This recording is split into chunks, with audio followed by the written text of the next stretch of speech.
Try, yes.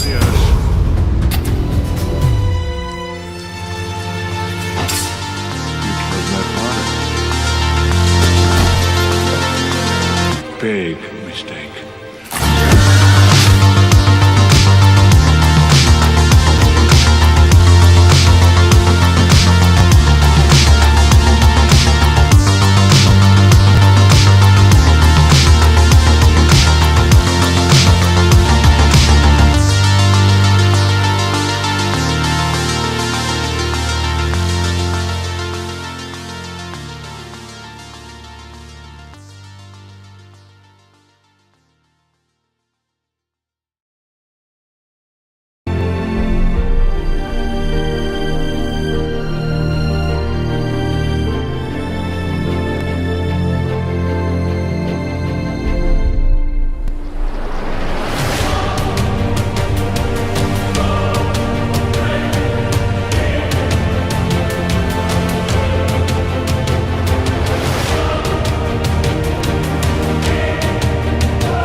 And welcome, ladies and gentlemen, to Strictly Art Live, number 99. I'm your host, Rob Wilson.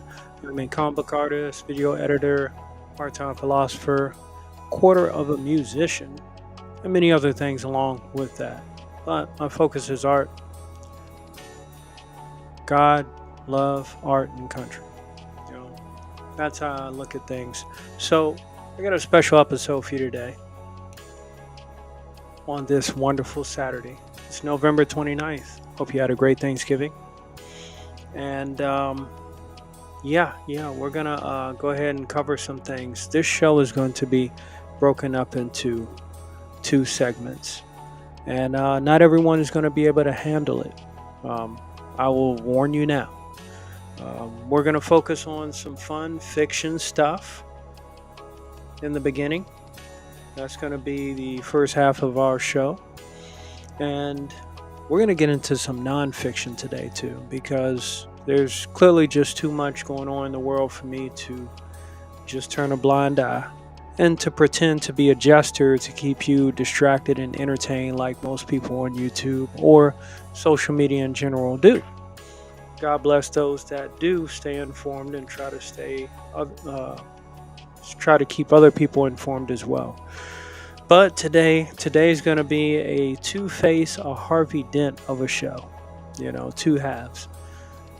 So with that being said, we are streaming live from YouTube, Rumble, Twitch, Kick, and IG, the fabulous 5 social medias that I normally stream from.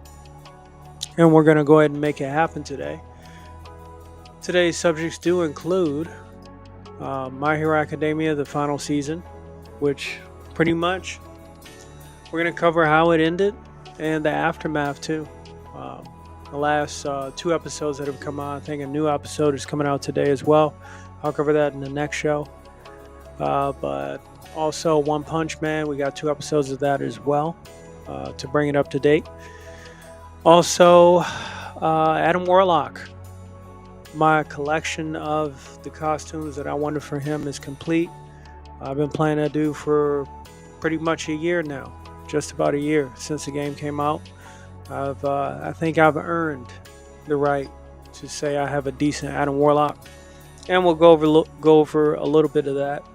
Also, we're going to give some shout outs to some fellow comic book creators as well. And that's going to be the first half of our show. Also, I just found out that Stranger Things just came out as well. We're going to get to that the next show. Along with some news. Some news for the channel here. Wherever you're watching it. Whether it's live or the replay. And the direction where this channel is going in the future. 2026. Hey, can't be doing the same old thing, right? Got to keep it moving forward. And now getting into the second half of this show today, we're going to have a critical discussion where YouTube's recent actions regarding creators and a subject very few in certain circles that I've been around know about, called the Great Reset, which is kind of old right now. It's not that new. And also electronic devices, how they're no longer yours, and the AI in the operating systems are now your new corporate handlers. So we got some serious topics. We got some fun topics to cover as well. I will try my best to maintain my composure, but I can't make no promises. Not when there's so much at stake. So that's what we got going on. Hopefully you enjoyed this Saturday. This is an early morning cartoon time, so I figured I'd go ahead and kick it off. I was thinking about doing it later, but I got other stuff to do later, so might as well go ahead and rock it out. Morning time, and let's see here. Hopefully, it has gotten a lot colder in the DMV. We don't know whether we will see snow this year or the beginning of next year, but we must always be ready for it. Oh, and by the way, shout out to the usual kick people selling views. You guys do what you do as best you can. So yeah, that's gonna be a pretty long show. It's definitely gonna go over an hour by my estimates. And hopefully you get something out of it, not just chuckles, but some educational things as well. Of course, I'll be drawing, showcasing my art, places you can find my art and stuff for purchase, because I'm just not here to just draw and post art on social media. I sell physical art as well, things to be remembered by, might I say. So we got all that going on today, Saturday edition of Strictly Art Live with me, your host, Rob Wilson, number 99. Let's go.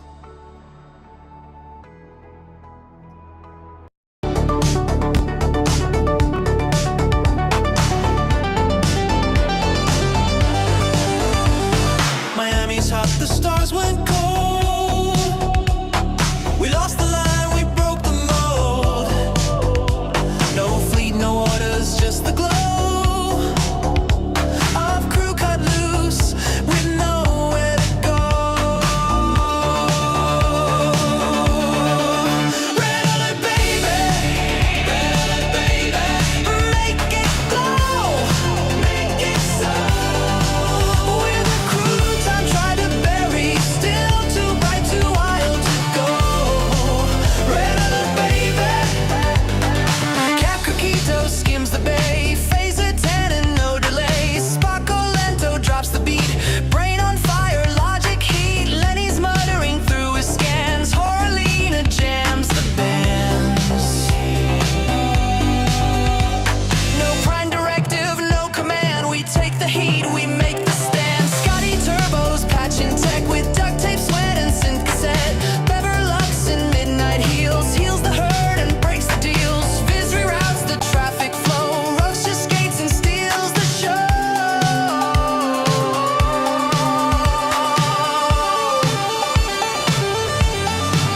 Red alert, baby, make it glow, make it so. We're the crew time tried to bury, still too bright, too wild to go. Red alert, baby.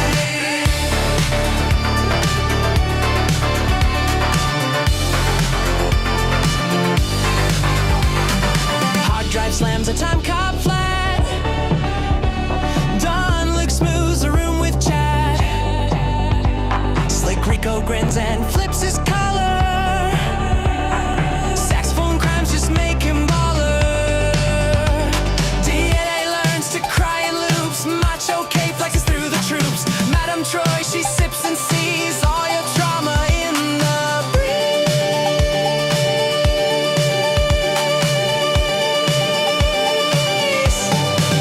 Red alert, baby, make it glow, make it so. We're the crew time tried to bury, still too bright, too wild to go. Red alert, baby, make it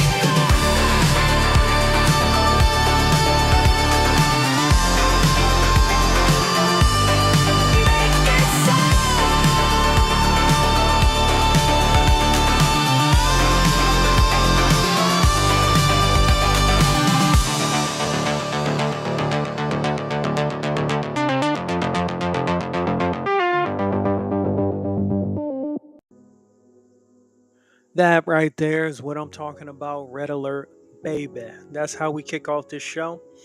Strictly Art Live. There are tons of different. How may I say it? There are tons of different, AI videos that are out there, but that one right there holds a very special place in my heart and my mind. In my mind, I know. That long discussion of uh, who's pro AI and who's not. Who cares? Who cares? World's coming to an end anyway. um, so let's see here. Who we got? We got Ocho Stream Hub World. What's up, man? How you doing? So we're gonna go ahead and dive right into it. My Hero Academia. We got 2 episodes to cover, starting with episode number 7. Izawa-kun. Let's see here. The episode centers on Deku's desperate attempt to reach Shigaraki's core by entering his psyche, witnesses where he witnesses traumatic memories, including a young Shigaraki being abused by his father, Kotaru, and the heartbreaking moment he kills his dog, which triggers a profound emotion. This journey reveals the extent of generational trauma and the manipulation orchestrated by All for One, who have been controlling Shigaraki's life from the beginning, including the planting, including planting the idea of a second child in Koto's mind, stealing Tinko's original repulsion quirk from Nana Shimura, and instilling the decay quirk to ruin his life. Wow. Yeah, it's pretty bad. As Shigaraki's emotional blockage shatters, All for One reemerges within his subconscious, seizing the control, dismissing Shigaraki as a failed vessel, thereby transforming into the final boss. Not Dwayne Johnson, but the final boss, the Demon Lord himself. Into a confrontation between Deku and the true mastermind behind the chaos. The episode accumulates with Aizawa arriving via uh, I can't pronounce it. Kuro, Kurogiri, his warp gate, bringing reinforcements, including Deku's classmates and UA students, while Eri sacrifices her last horn to restore Deku's hands, temporarily setting the stage for the ultimate showdown. It was great. It was pretty much reminiscent of uh, what was it? Avengers Endgame. Pretty reminiscent of that, where everyone shows up at the end, and Deku's, pretty much the last guy. He had lost both his arms in his first encounter, uh, trading blows with the Demon Lord in Shigaraki's new body, and that set the stage for a mess, a really big mess. Now, because of that, all his friends were there. I know what's his name. He had been off and on for a while. He was like the first, not homunculus, but the first of those genetically engineered supervillains. That was a really big deal throughout the series. I forgot the name of them. Nomus. And yeah, his portal came in handy and brought everybody there to wreck shop. Now, the fact that Deku, who at that time went over a huge emotional wreck, knowing that he gave his best and still comprehending what happened, because in that moment, it was a pretty brutal moment too. After Deku had did what he set out to do with his plan, no one even considered or thought of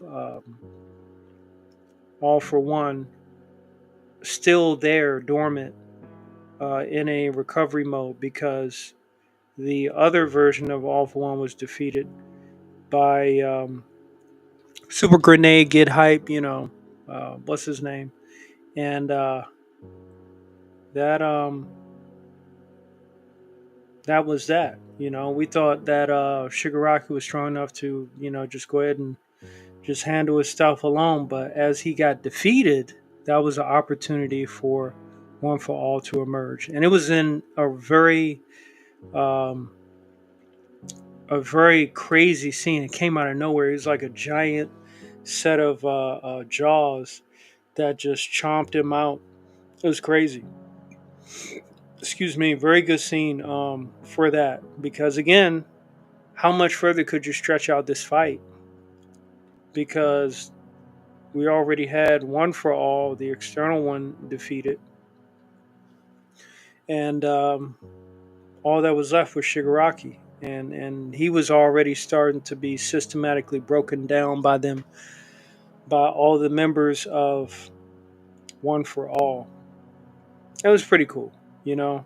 I definitely didn't imagine seeing that rise of All for One, but he was still there, you know. He tried to, the external All for One tried to summon him, and Shigaraki took over. So we thought that was that, but good twist, very good twist. I enjoyed it. Also, there was, yeah, the team thing kind of pretty much reminded me of Avengers Endgame, where Cap when you left, and they just set it off that way. I thought that was pretty cool because I mean, obviously, there are tons of little tropes within um, My Hero Academia to which there was very much a paid homage, so to speak, done with that show, with this show, and I enjoyed it. I enjoyed it. So moving on. Oh yeah, so since the Demon Lord did show up in the end, and then he just had to max out and get extra hype. His suit looked very reminiscent of, I thought of H.R. Geiger, his work, when I saw it, and I was like, wow, very intricate design. Lord knows we'll need no more hands and fingers everywhere after Shigaraki was doing that before, during the initial fight.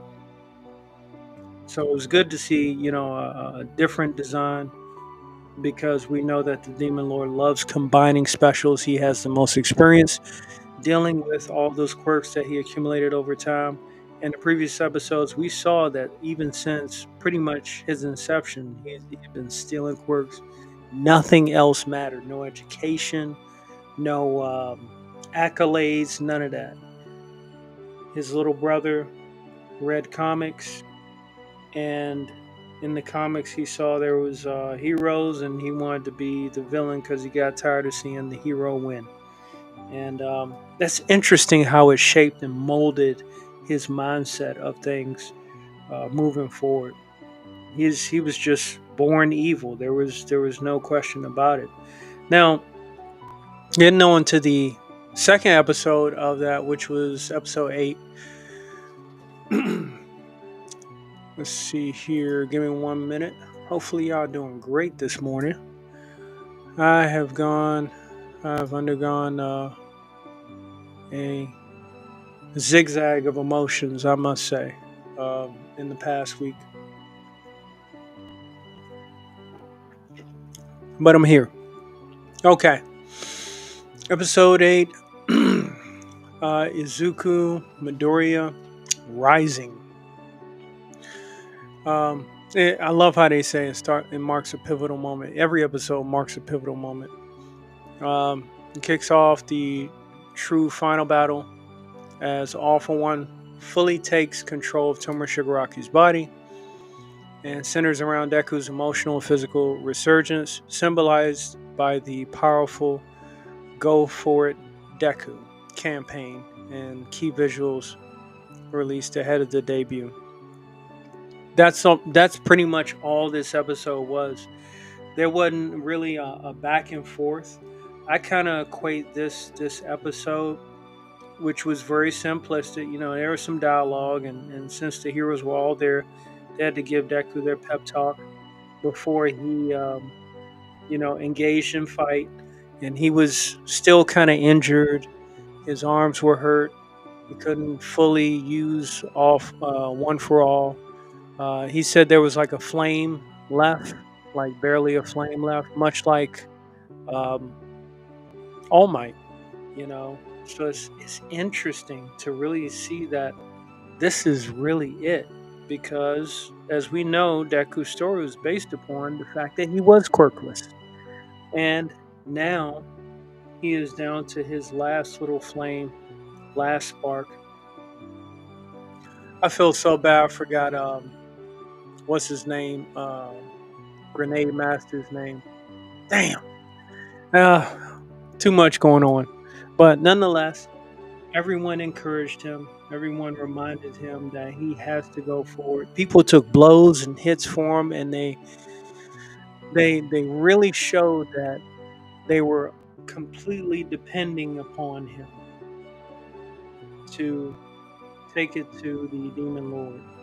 And in that process, we saw exactly that.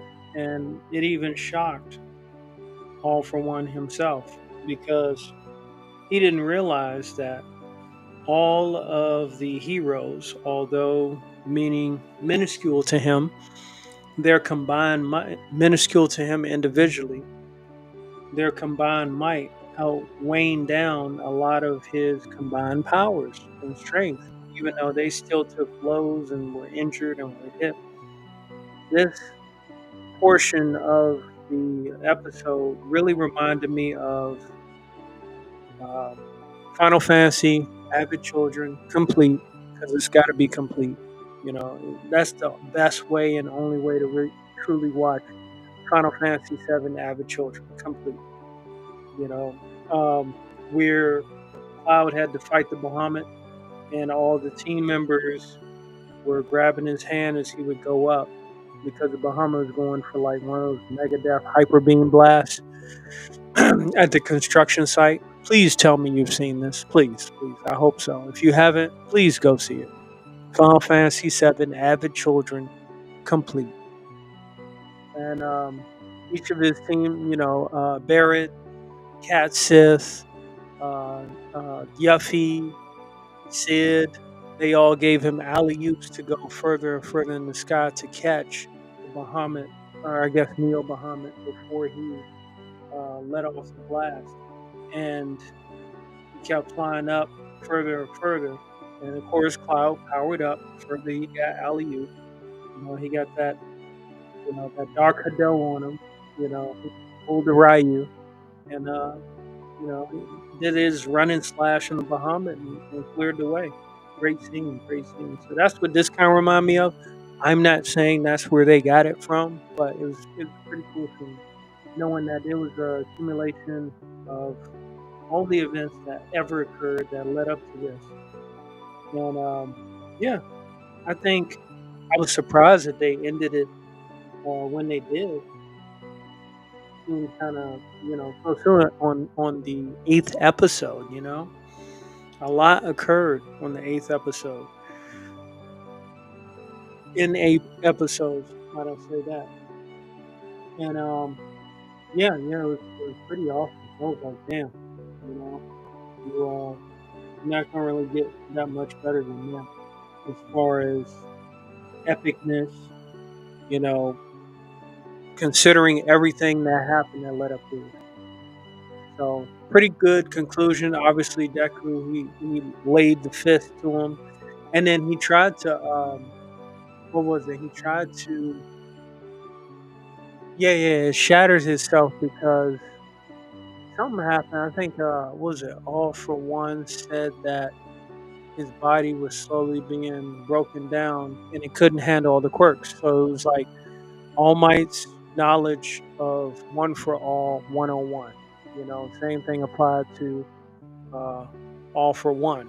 So because he was in Shigaraki's body, already having all those quirks, and then adding because Shigaraki's body now had One for All, body was not prepared to handle all of that power into one vessel. So, smart idea, and it worked. Absolutely great. I enjoyed it. Then after Deku laid on that blow, um, the first Nomu, I keep forgetting his name. Forgive me. He jumped in the way, and then somebody else jumped in the way to move him out of the way. And Shigaraki got back to his form for a moment as he was, basically getting Thanos snapped away. That degrading effect where you turn to ash.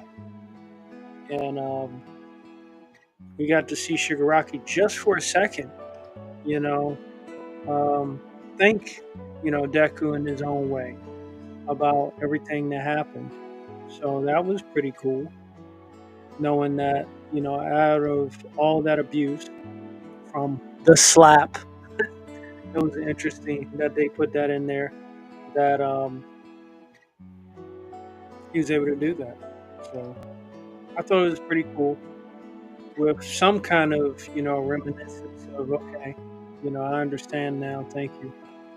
And that was enough for All For One to be like, no, it can't be over yet. What was what was left of his last little bit of his final form, and then he got dealt with. So it was that simple. Very great conclusion.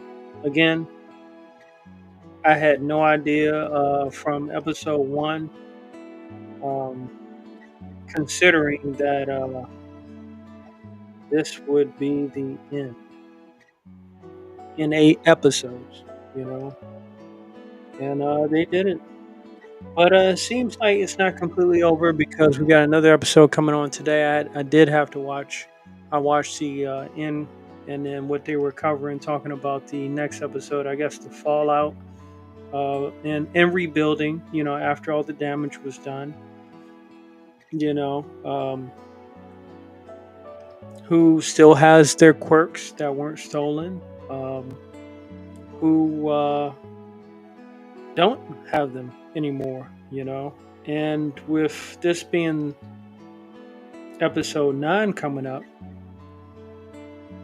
do they really plan on, ending it fairly soon? Or will they give rise to a new threat? So I'm curious to see what's next.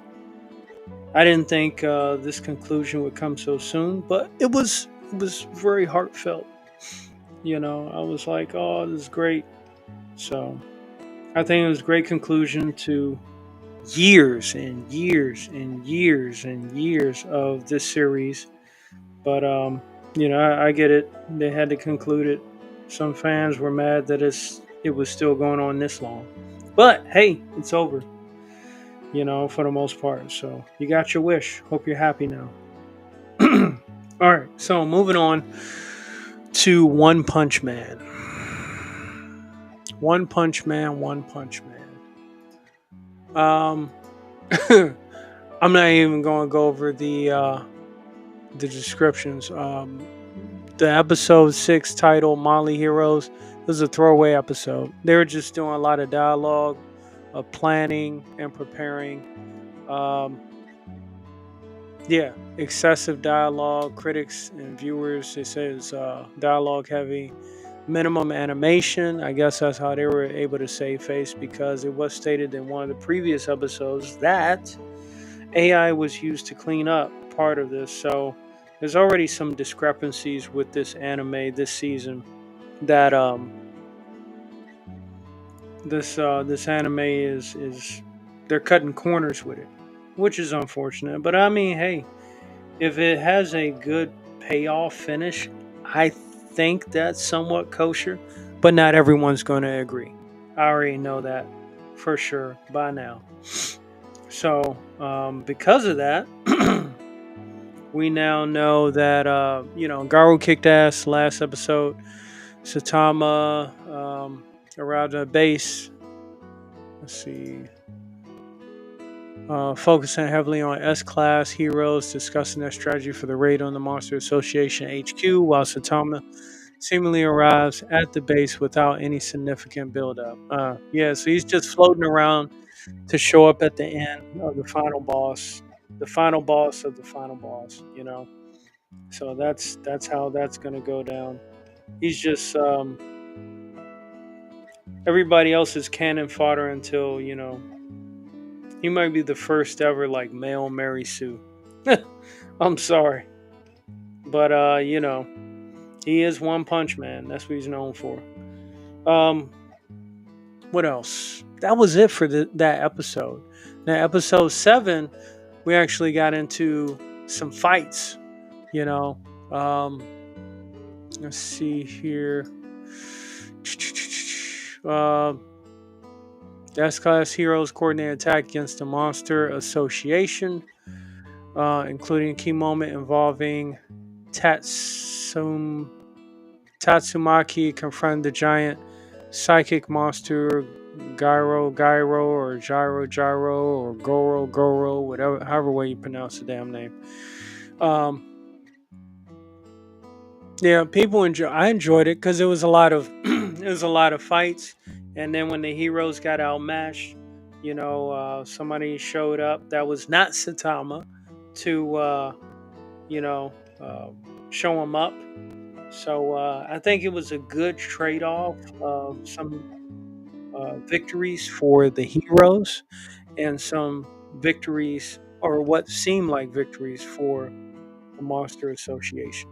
So it was a pretty good trade off. And then that episode pretty much went into the next level, the deeper level of the Monster Association. So I think they found their way into the basement. The Rhino fight was pretty cool. Um, yeah, it was a lot better in the previous episode. Who do we have here? Um, I don't know how to pronounce that. Lima 8337. Hello, how are you? Welcome, welcome. So yeah, that was pretty much in a nutshell. Both of those episodes of One Punch Man. Obviously, again, the build-up is for that final boss to show up. Nobody can beat him. Saitama, Satama, he shows up and you know one punches or maybe two punches the villain into outer space.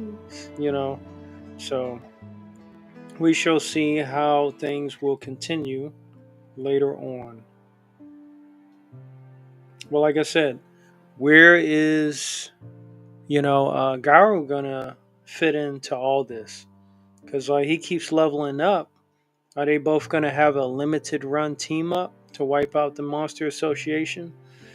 I don't know. They may have to team up in order to beat the Demon Lord, because he's a little, well, he is too powerful.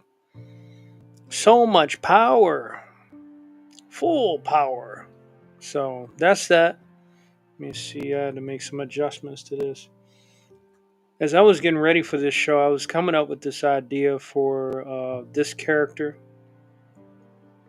and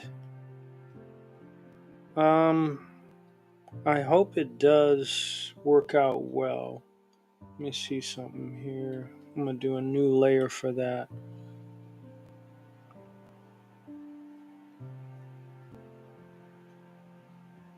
I'm gonna give him some tentacles.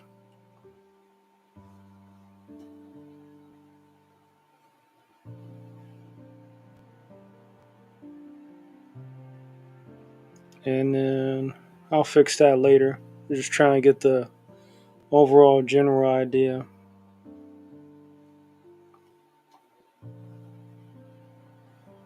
Nah, good enough. Now I can pretty it up. Let's see here. Said I'm fine. How are you doing? I'm all right, man. I'm just going through life, this crazy thing called life, and just trying to make sense of it all, just like most of us here. It's Every time you think you got to figure it out, it's almost like somebody hits, someone types in curveball and then execute and enter. And next thing you know, what you thought you knew wasn't life at all. It was just a portion of it. So, yeah, that's where I'm at. By the way, we are streaming here live from YouTube, Rumble, Twitch, Kick, and IG. Be sure, in case this long form video is too much for you, be sure to follow up or stay tuned for the clips that I will be making, made with Opus Clips. I'm not sure how much longer I'll be doing that though. Again, 2016, I do have to reassess. I'm sorry, 2026. I said 2016. Good Lord. Whew. Um, I do have to reassess what worked this year, what didn't work, what was effective, and what was time consuming, what was worth my time, and what wasn't. So those things I always do every year. You know, critical assessment. Of resources and all that has to be checked out before moving forward. So I will definitely be doing that. You know what? I'm an idiot. I don't know why I do that.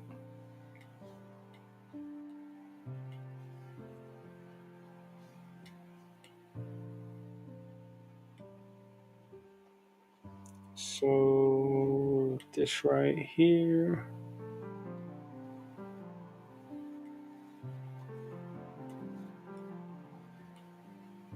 Totally forgot. I can adjust one and just duplicate the others. Making stuff harder than what it needs to be. Let's see here. All right.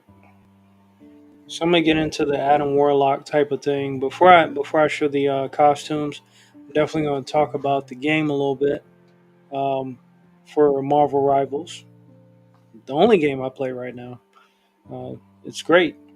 You know, I can't play too many games because art is priority, and I don't want to be thrown off of my goals and obligations because I do have those, and I need to make sure that I keep those as well. But yeah, with Marvel Rivals, I did get a chance to get the season one skin of Adam Warlock, which I've been. That's the only thing I've been missing. I got everything else worth getting for him. That's great, and now I have a much better Adam Warlock than I did in season one, which I skipped out on because people started saying, "Oh, you got a terrible Hulk." Yeah, I was just trying the game that day, try a little bit of everybody. But some people apparently been playing the game for ages before its official release. Which that's how they do in games now. They get people to test their games and then they release incomplete game and then they fix it on the go, fix it as they go. You know, and Marvel Rivals has been a very unique experience just in quick play alone, man. Oh man, it can be so much fun and then so tedious because you may have to not only uh, outthink your opponent, you may have to outthink your team in order to push forward towards a win. And I don't get on voice chat. I don't talk. So if someone does communicate something, it's normally through those commands. Hey, need heals and all that kind of stuff. Which with Adam Warlock, thankfully, I don't have to pinpoint and focus directly on my teammates to heal them.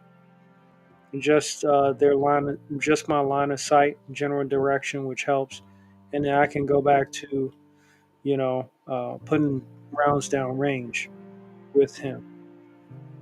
and assessing where the teammates are, who dies, and how far away, so I can go ahead and make them born again. Which, speaking of which, since we're getting into this segment, I mean, why don't we just go ahead?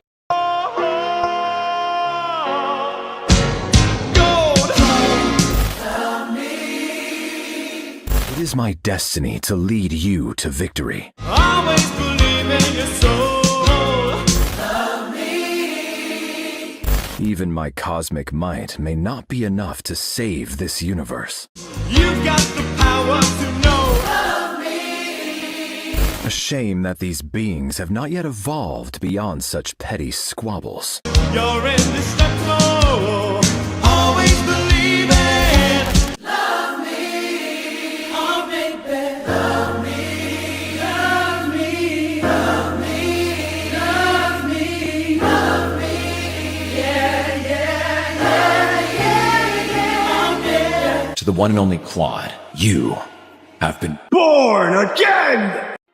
Shout out to the all gold quad. If there are quad kills going on in my team, let me get that chance to resurrect. Sorry, I totally forgot to segue my Adam Warlock spiel into with that. But there you go, there you go.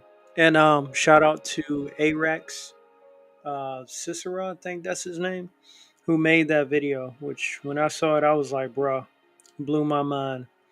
So far, like one person didn't like it, but I have a bunch of folks that I shared it with. They're like, dude, this is epic as shit. And it's pretty cool, something different. Arex has made multiple Marvel Rival kind of like individual character highlights like this amongst a lot of other characters. I've seen one he did for Black Panther, Iron Fist, Wolverine, and Hulk, Spider Man, many others. He's integrated like movie segments into it, which has been great.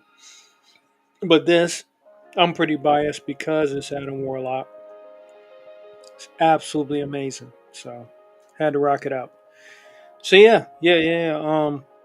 Many different things I've learned with that character. You know, obviously it's not all about him, and like he even said, it's his destiny to lead the team to victory.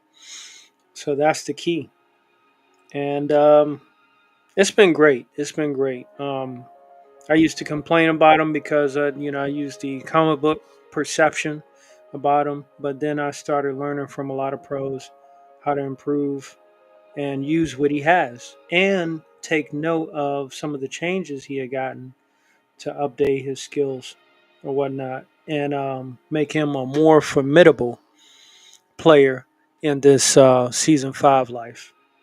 Gambit's out there, Warlock's still able to hold it down, do some damage, and keep the team alive, fresh and ready to fight. So yeah, that's been that. And what else? Mr. Warlock, Mr. Warlock.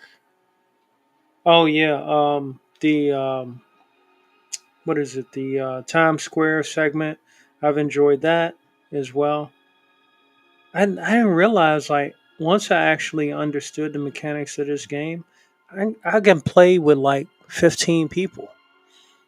I played 15 different characters. Adam Warlock, Invis, um, Luna Snow, Groot, Emma Frost, Johnny Storm, Iron Man, Hela. Um,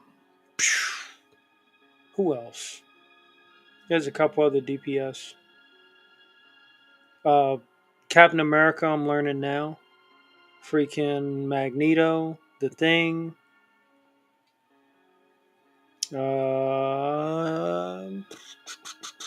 Oh, Angela.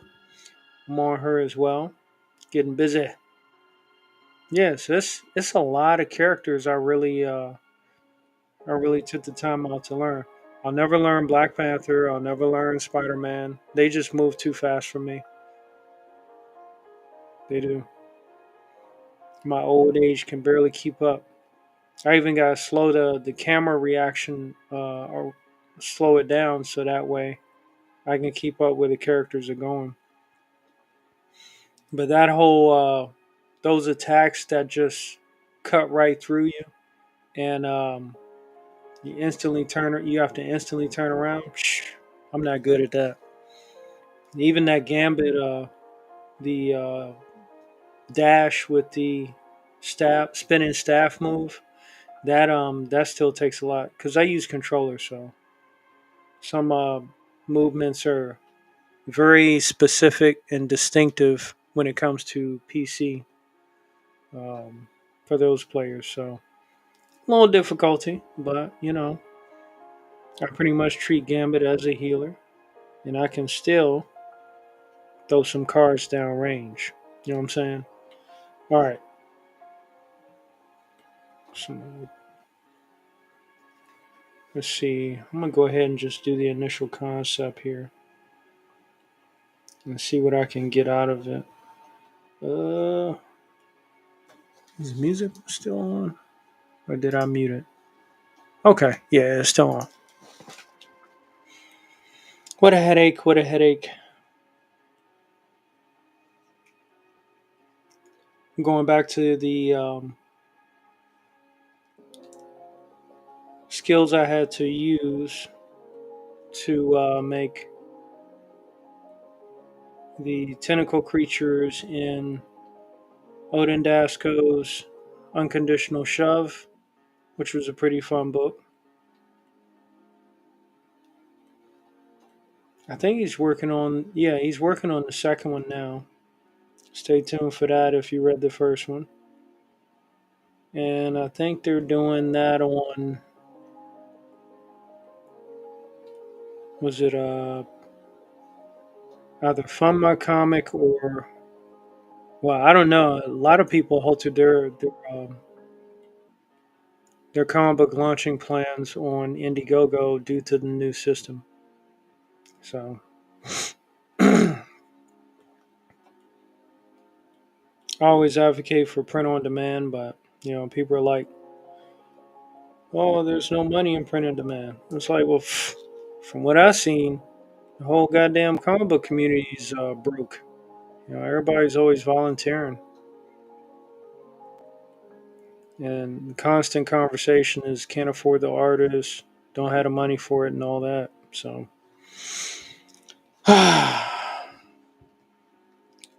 tough to have growth that way.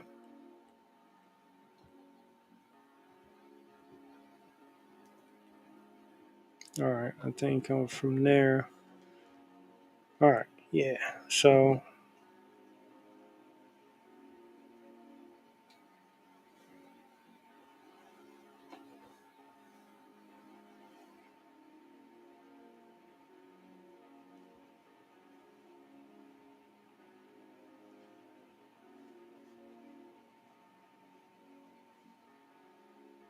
and like I said, I was thinking of this character as I was getting ready for the show.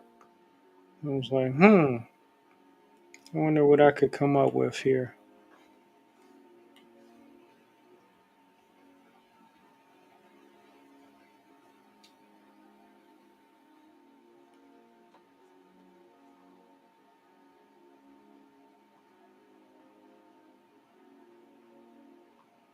All right, so let's take a look at these Adam Warlock skins before I get into like his figure. I'll do it that way.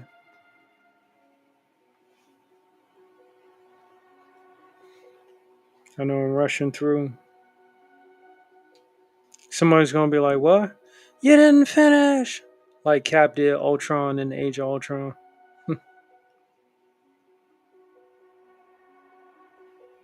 I'll work on a pose later. I knew this part was what was most important. I'm sure there's a character out there that looks like that, so don't shoot me. Alright, so yeah, let's look at some of these costumes here.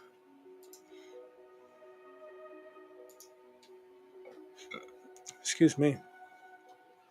That raw lip. I need to be working out with this stuff.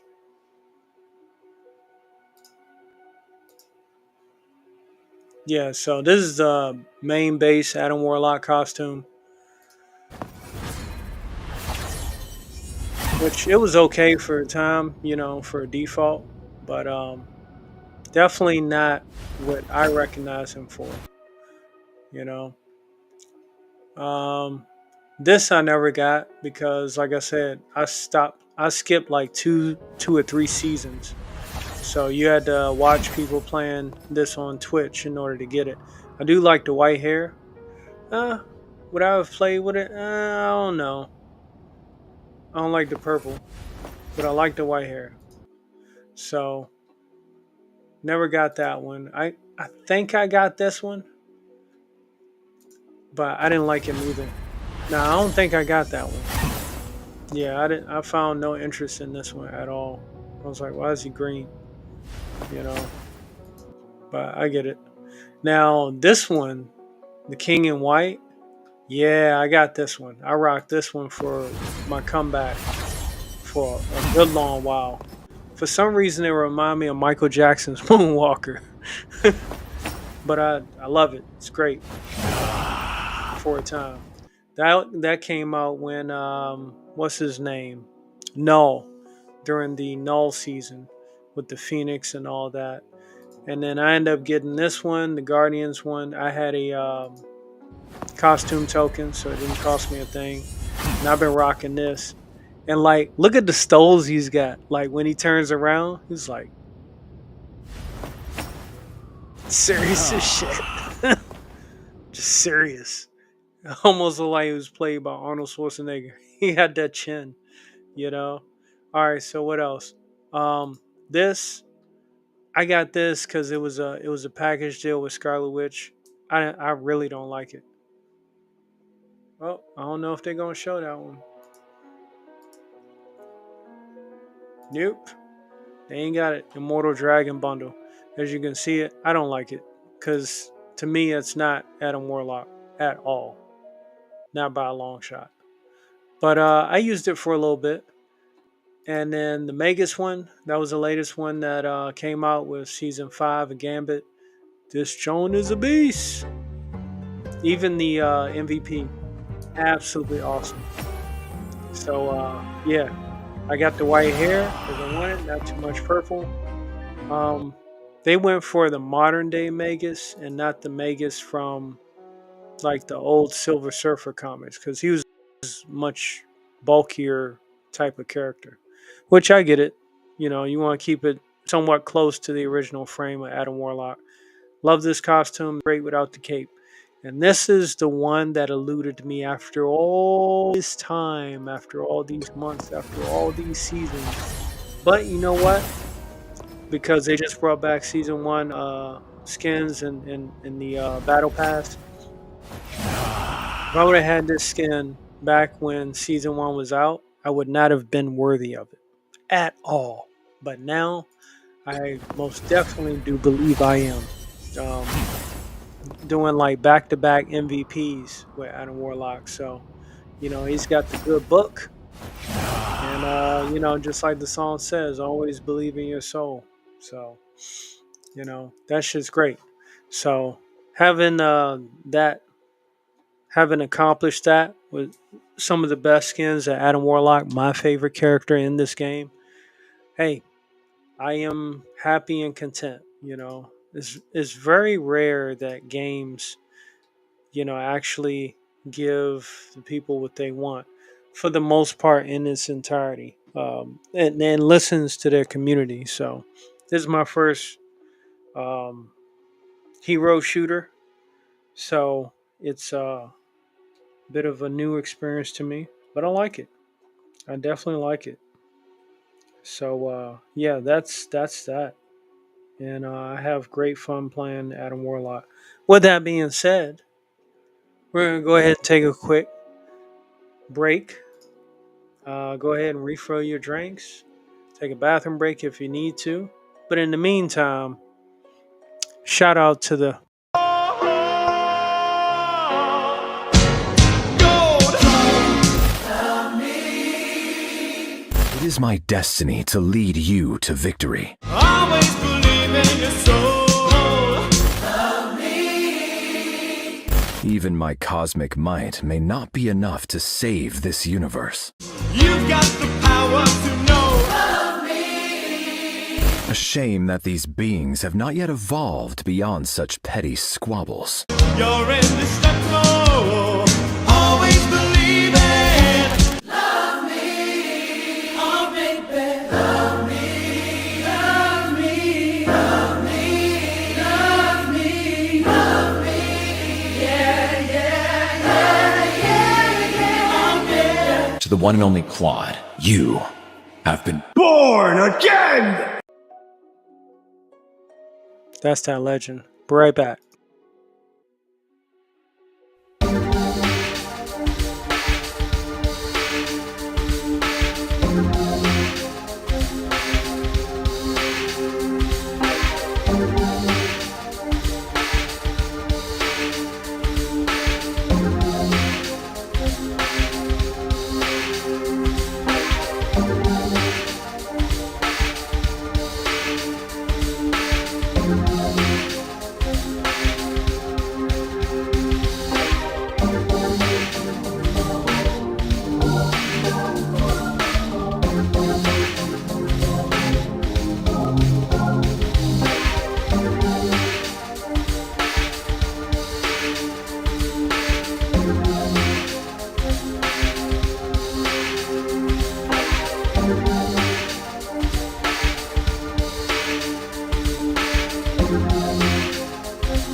All right, so let's get back to it. You are watching Strictly Art Live, number 99. I'm your host, Rob Wilson. I'm a comic book artist, and I'm working on my own comic book, constantly looking for new creative ideas, things that I love to share eventually. Let's see, we covered, oh yes, all right, so let's go ahead and get to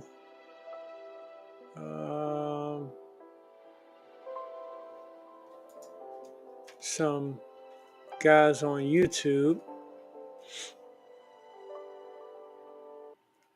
Ooh, oh my gosh, some ugly stuff on YouTube. All right, so I'm gonna give a shout out to Mr. Omer Glitch. He is a funny guy that draws as he tells jokes and shouts other people out. I just put his YouTube in the chat. Be sure to check him out on YouTube. He's got a growing channel. He has a panel, artists that pop up, and he is very much known for, let me obviously go to his damn channel. I'm just talking and not sharing. He's very obviously known for putting some chicks in his thumbnails along with art. So he's got a growing pace. He has a lot of subscribers, about as many subscribers as I have videos. So he's definitely racking them up. doing random streams, doing scheduled streams, and all that stuff. Be sure to check him out. He has helped my channel grow gradually, and I kind of don't really care about growing my channel, especially on YouTube, but we'll get into that. We'll get into that. I am thankful for what he has shared of mine. To Omer Glitch, respect. I know he's a hell of a character. He can be a little too funny for me sometimes because I have a limit on jokes. I'm old, probably getting old and miserable at my age. Nonetheless, I do thank him for his efforts. Let's see here. And also, shout out to Christian Zaffo, who has a channel on YouTube as well. He does live streams. He's got his regular Madness show that he does. I think he has one tonight, Saturday, and then he has an after hour show as well, where things get a little more uncut. And he's doing his thing. He's doing his thing. He's tends to have a panel. I pop up on there, and I pop up on Omer Glitch's channel when he has room. I'm not always the best person for the subject matter that they do cover on Omer Glitch's channel. Tend to be a little more serious or very direct in what my messaging is, but nonetheless. And then Chris Zaffo's channel, we talk muzzle velocities. Sometimes talk about technique and different things like that. Someone may have questions. There's one lady that has Michelle Pfeiffer icon that asks interesting questions about crossovers or whatnot. I forgot her name, but yeah, she pops up in Christian Zaffo's um, live streams, and also Edwin. Shout out to Edwin, and there he has a couple others, from the Madness Entertainment Group. So be sure to check them out, help them grow, do their thing on YouTube, and yeah, I wish all of them best success. I know success on YouTube is not for me because that segues to the next part that we're going to go ahead and get into. It's much more serious material that I'm going to cover. Give me 1 second.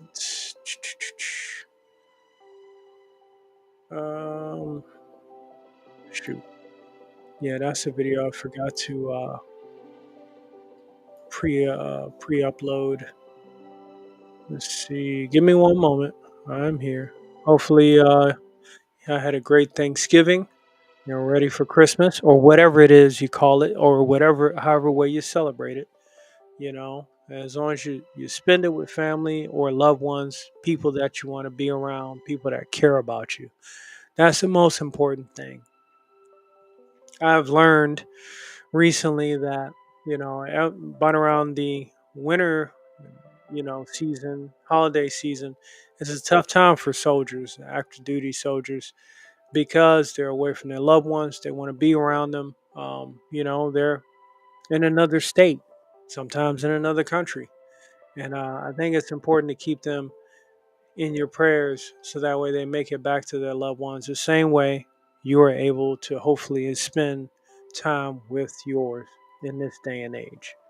I think that's very important, and can't stress that enough.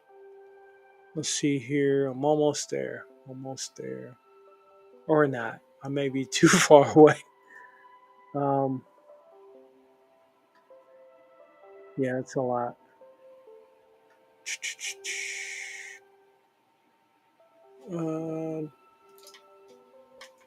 Let me try this.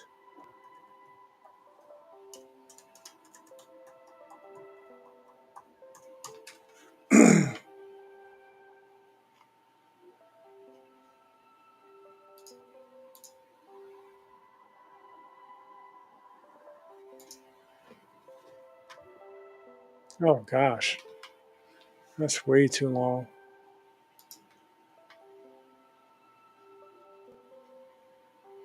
Um, all right, here's what I'm gonna do. This is a needle in a haystack. I apologize. This is the one thing I did not have prepared. I was trying to, but it's a lot. It's a lot to cover. Let's try this. Um,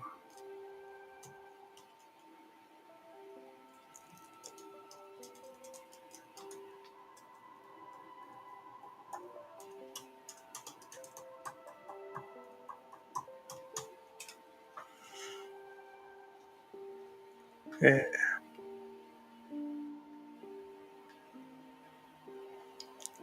okay. Dang, that's long too. Goodness gracious. Why are they so long?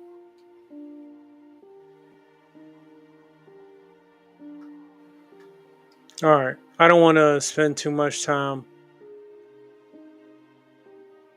on this. All right. So, I want to point just some things in you guys' direction.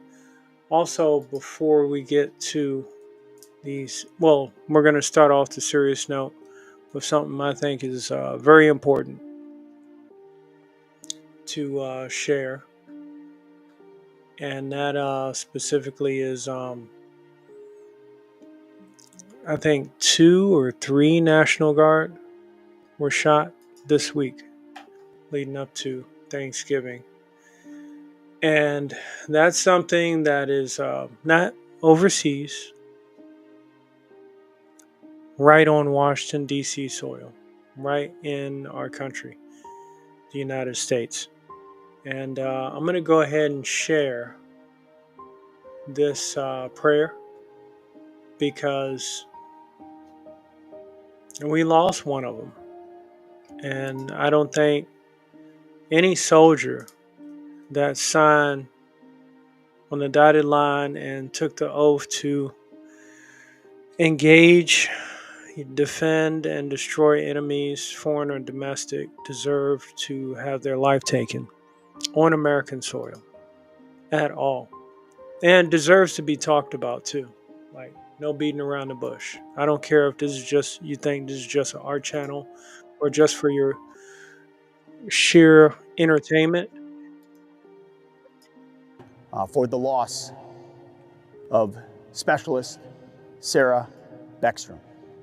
Some of you may have known her, obviously a beautiful human being and a great American willing to serve her country, brutally targeted, ambushed on the street. No words for the sadness we have for her family, and we pray for them. And we're also pray for the Staff Sergeant Andrew Wolf of the Air National Guard, an airman fighting for his life right now. My wife and I had a chance briefly last night to be there, lay hands on him, and pray over him. And I promised his mother one thing, that we would keep praying for him. And so if you would, bow your head and join me in prayer for him. Dear Heavenly Father, we don't understand your ways all the time. Sometimes we are confused by violence we see or things that happen to great people, one of which is Sarah, who we commend you into your arms in heaven right now. And we ask that you be with her family.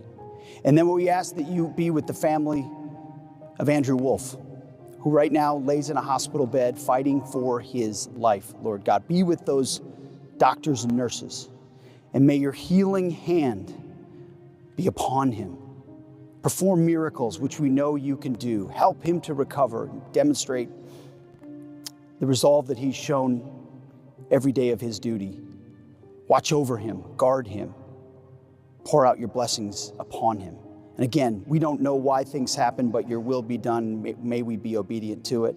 And then, Lord God, watch over all of these troops in front of me, all of the troops across Washington, D.C., every single incredible American who dons the cloth, who wears the uniform to defend our nation 24/7 around the world. Lord Jesus Christ, be with them, protect them, give them wisdom, give them courage, and be with them in every endeavor that they undertake, Lord God. But most especially, We commend Sarah into your arms, and we ask that you watch over Andrew and all of these troops as they continue to do your job. It is in your holy name we pray. Amen.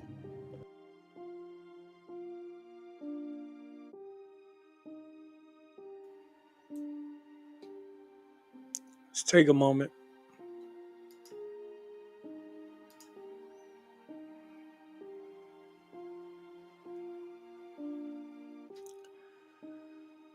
Nobody deserves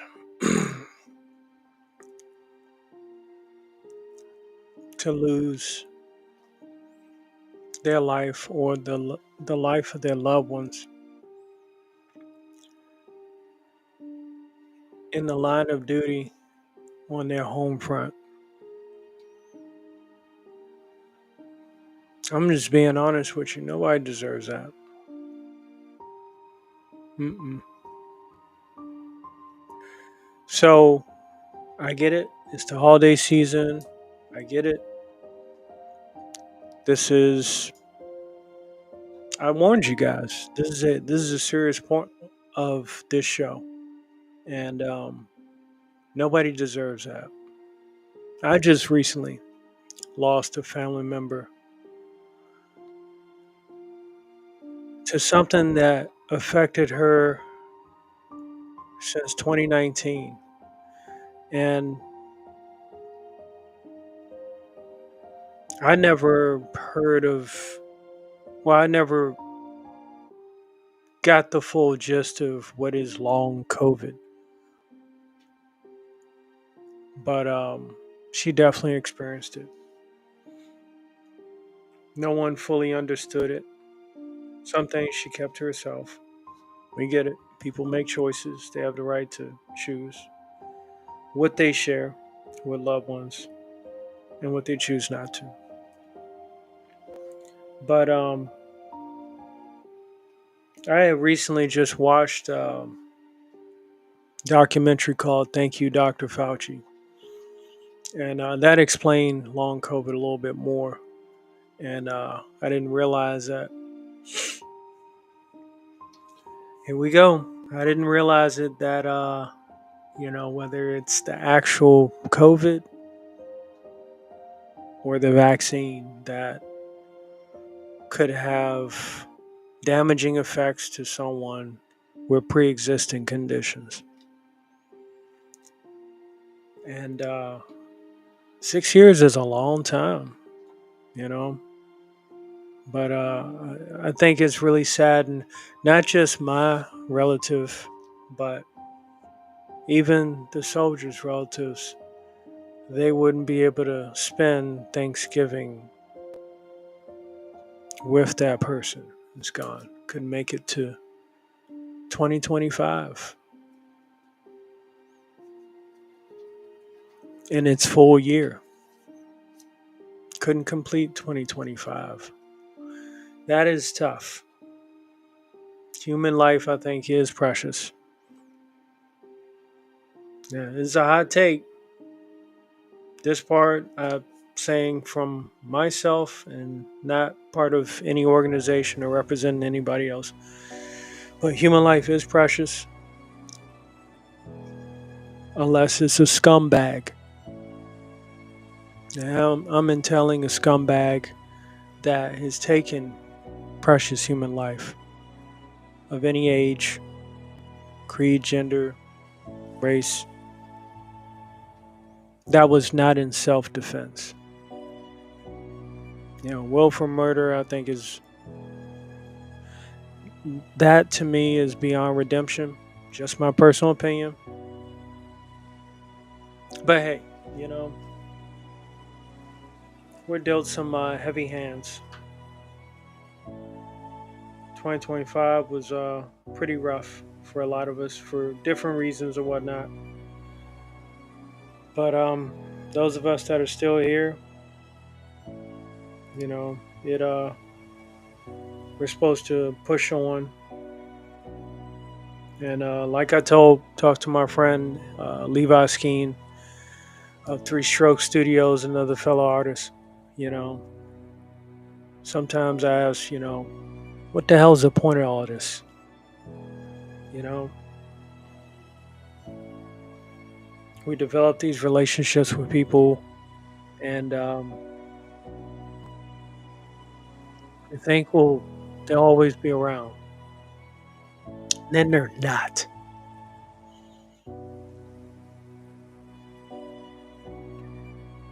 And it's just been a tough reflection. But at the same time, some of the dumb shit that goes on, especially on the internet, I just don't care about it anymore. It's meaningless. It's a waste of time. It's a distraction. It feeds the evil that's already out there. And me personally, I refuse to be a part of it. Some people say I'm a little too serious in person, you know. And I tell them, you know, I'll start having fun again when the fucking country isn't under attack. Honestly, I can't ignore the threats that we face in this country. I refuse to. Maybe I'm built different.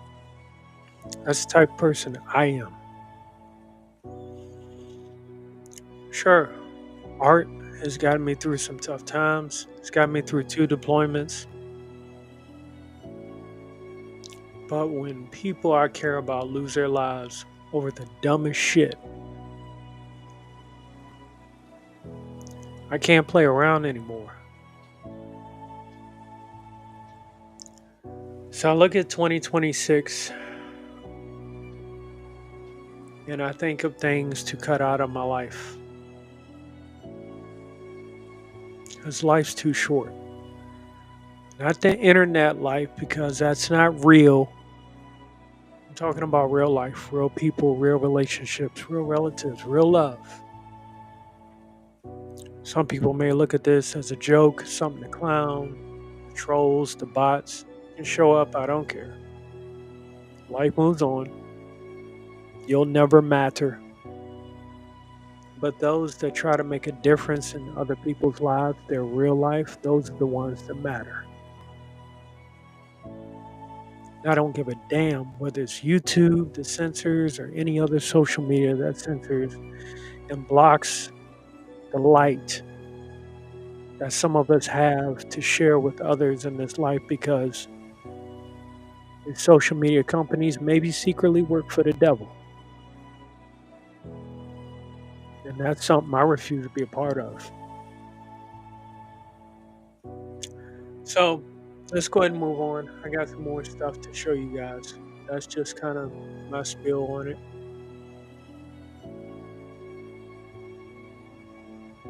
And that's just coming from the heart. That's how I feel, guys. All right. So next up,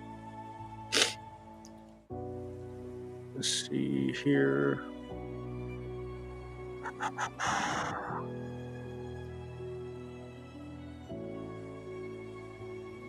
Is Neon Geeky Sparkles is sitting this video out. We're going to talk about how 2025. Oh yeah. So to preface this, in case you don't know, YouTube's changing. They want to go more mainstream, compete with the likes of Disney, and get their approval, the good graces of official, advertisers and all that. And that's going to cut out what YouTube was known for. And this right here is a classic corporate model. This happens with anything that starts off as what seems like an experiment, good idea, platform for the everyday person, share their highlights and make people laugh, bring them joy, or educate, whatever their niche is and reason for what it is they're sharing. But when a company starts out like this, they have good intentions. They go 1 of 3 roads. They stay small, mom and pop, and get forced out by a bigger version of, something because they wanted to stick to their guns. Respect. I get it, Plenty of people, mom and pop shops, have did that against Walmart and have gotten forced out the market. But they stuck with what they had. Two, the second model was grow big enough to sell, to get bought out and just retire off of that. Take the money and run.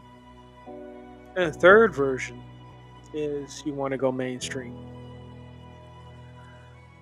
We know that anything that goes mainstream is no longer honest.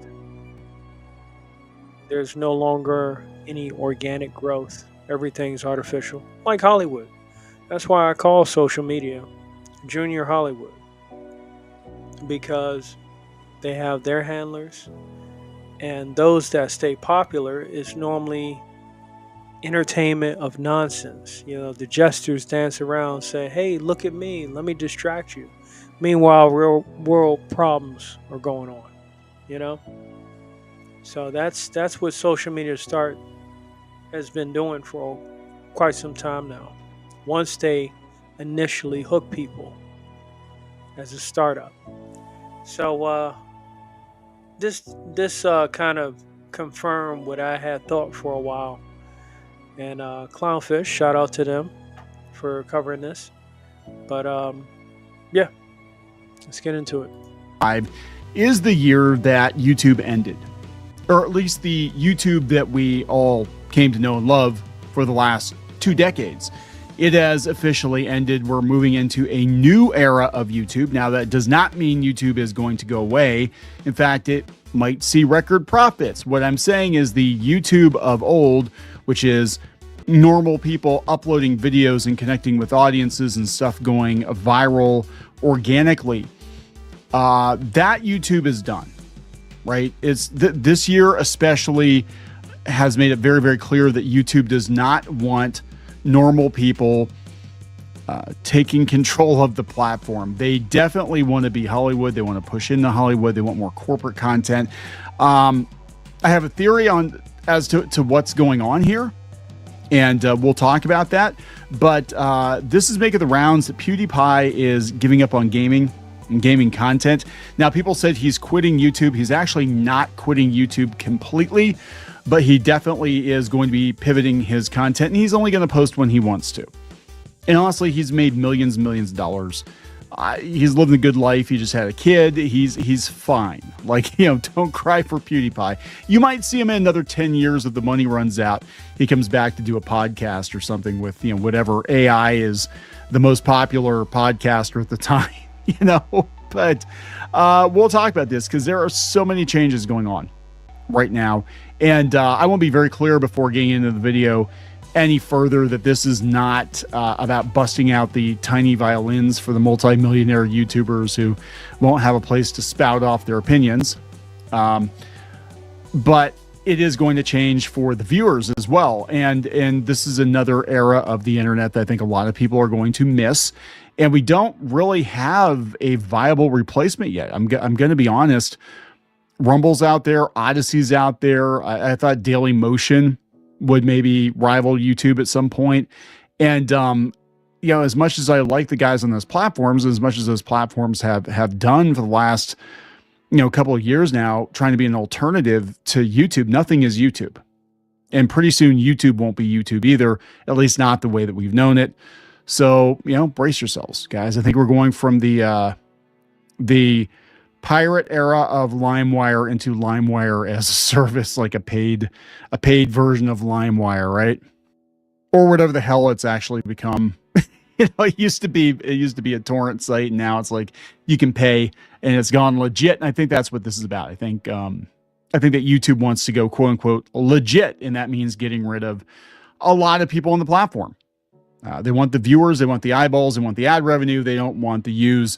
We're going to talk about this. We do have a sponsor for this video, guys. So listen to this message from our friends at Hypnosio, and then we'll get back into it with some of these theories. Hey, if you're on the internet, you're probably for anything, but you had responsibilities, and in our case, I was working the day job, and then I was doing the comics at nights and weekends. and had to spend time with the family. So yeah, gaming definitely goes to the wayside. But yeah, he says after 13 years of being a gamer on YouTube, PewDiePie has shared that he's done with games right now. I'd rather be doing something else, according to PC Gamer. No more barrels, no more Stefano.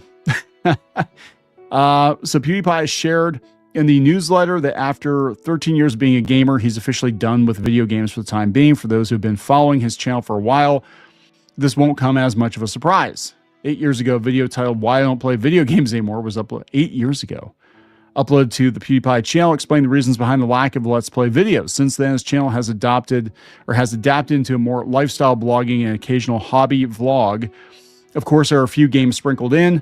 Aside from that, it's not the content you would have expected to see 10 years ago. Yeah, that's the thing.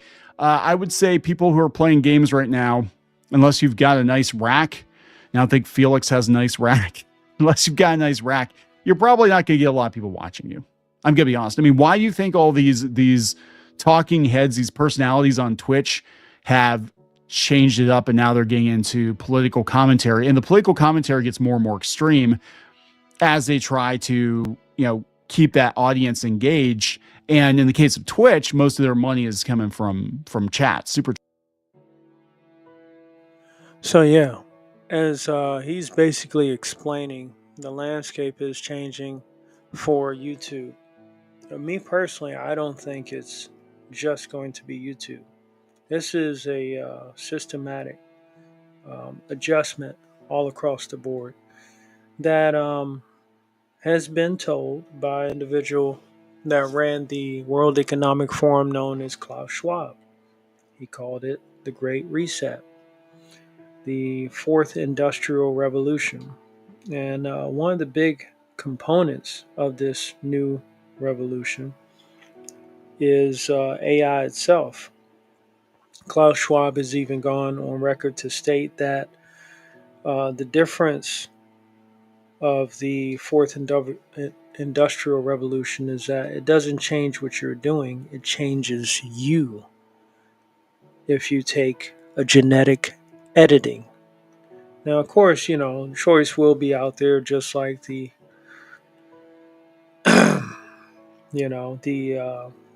the jab, and just like the jab, which was obviously it was a trial run because certain people wanted to say, hey, you have to have a certificate proving you got it, and then you could go shopping, you could take a mask off, you could go out and be with your family.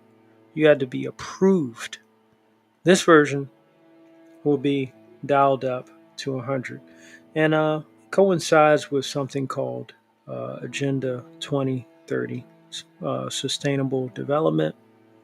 Sustainable has many different meanings, especially if you want to sustain slaves. But I digress. Let's continue. Super chats. That's a whole other thing. We're going to talk about the whole super chat system and how that might be broken too. So there are, I know, a lot of YouTubers and streamers out there, even on other platforms, that depend on super chats, donations. We do not, but that is possibly ending, or at least it's going to be a lot more dangerous, in my opinion, to rely on that because there have been some chargebacks. It's a mess. But they said there's a good reason for why he's ending it. PewDiePie explains in the newsletter. He shared, since becoming a dad, everything does get evaluated differently. Yes, 100%. Absolutely 100%.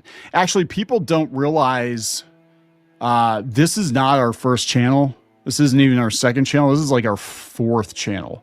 And we started doing the commentary and stuff. We started out doing just like basic nerd news as kind of a continuation of a previous channel, which no longer exists, by the way. We had one of those family vlogging channels, and the kids were like doing toy openings and all that kind of stuff. That no longer exists. It has been purged. Well, rather, the entire channel has been made private.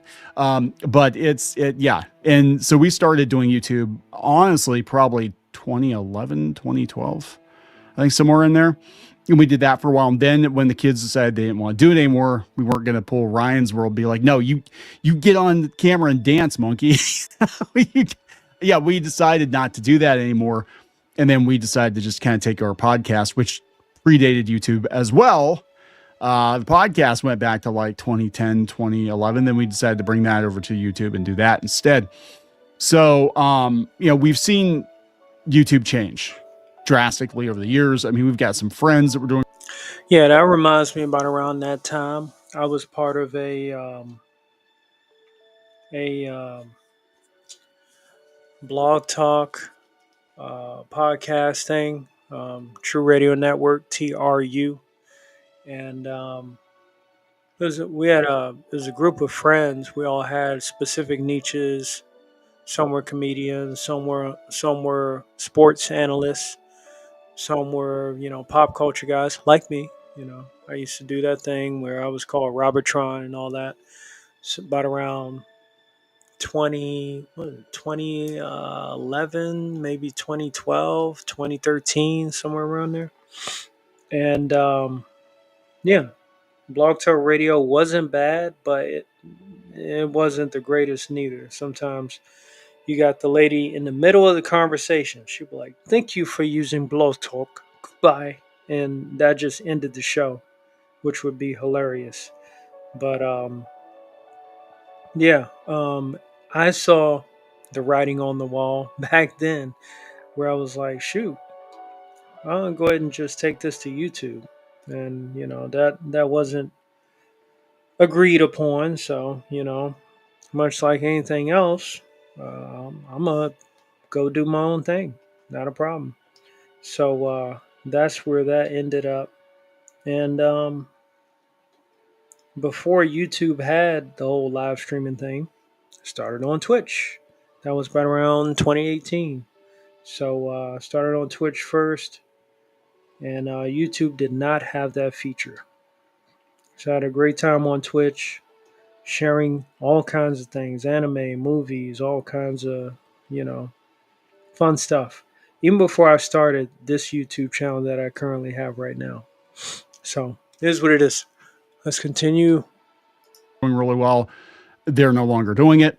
And we're definitely seeing another sea change in YouTube, right? And part of it's audience taste, right? Tastes do change, content does change. Part of it is the corporate angle, the corporate side of it. When the YouTube we all remembered, we all knew and loved, was at its height, it was coming off of it being kind of a scrappy upstart. I mean, YouTube did blow up, but it was still in its, I'd say early TikTok days where it was kind of the Wild West and everybody was just kind of doing everything. And every time advertisers complain, remember, there's no advertising at first on YouTube.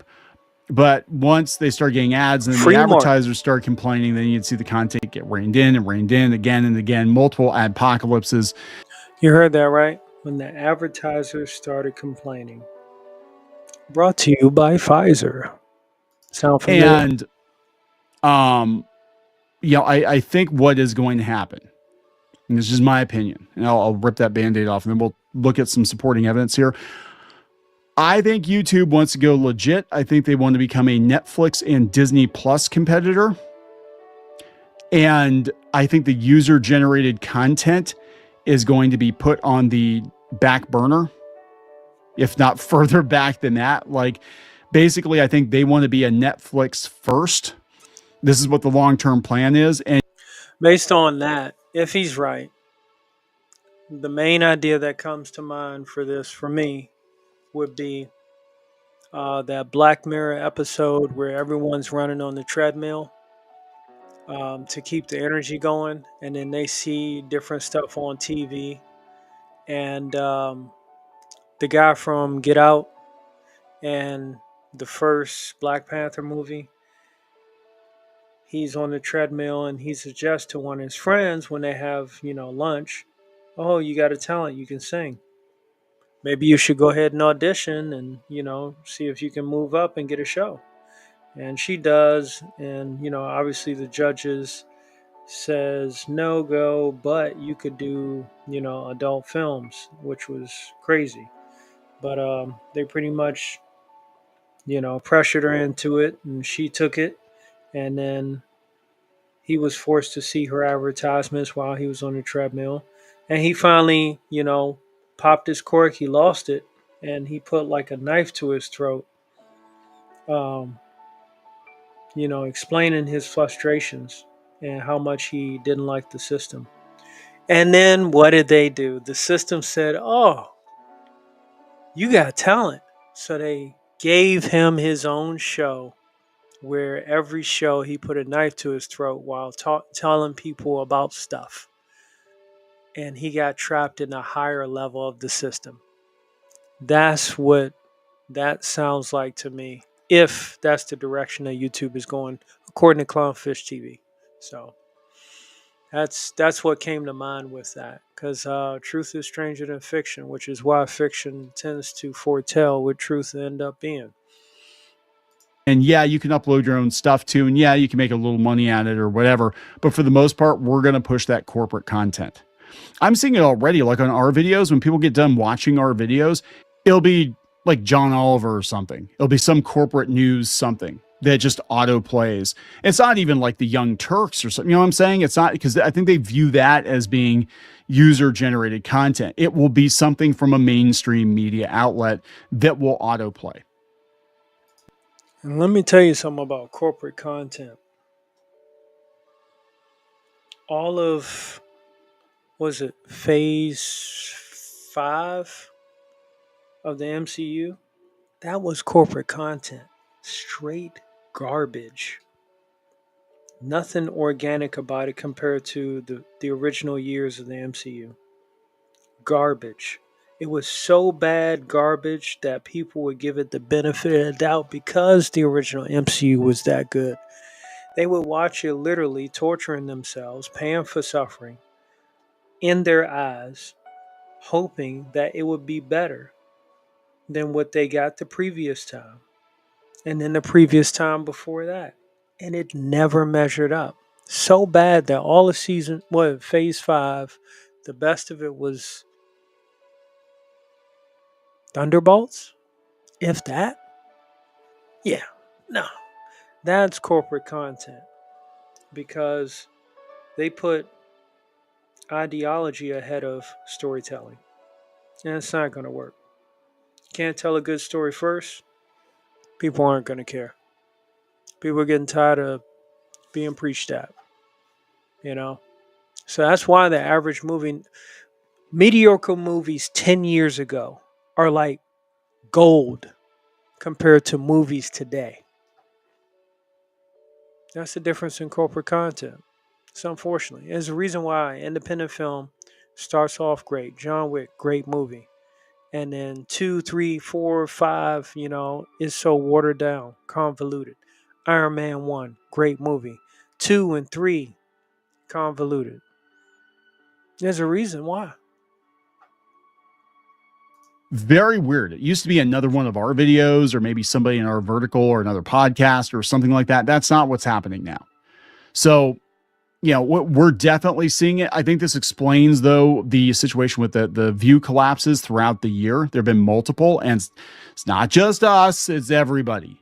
Like anybody doing long form commentary content, that shit's collapsed, right? I mean, we're kind of holding our own here, but I've seen people that their channels have been completely destroyed, completely decimated.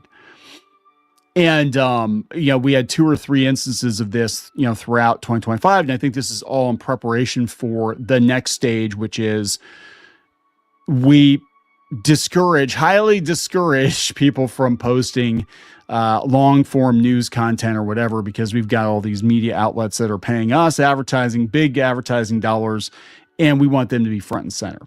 And there are, Disney's giving us all kinds of money. We want them to be front and center. We really don't want people on here bitching about our advertisers.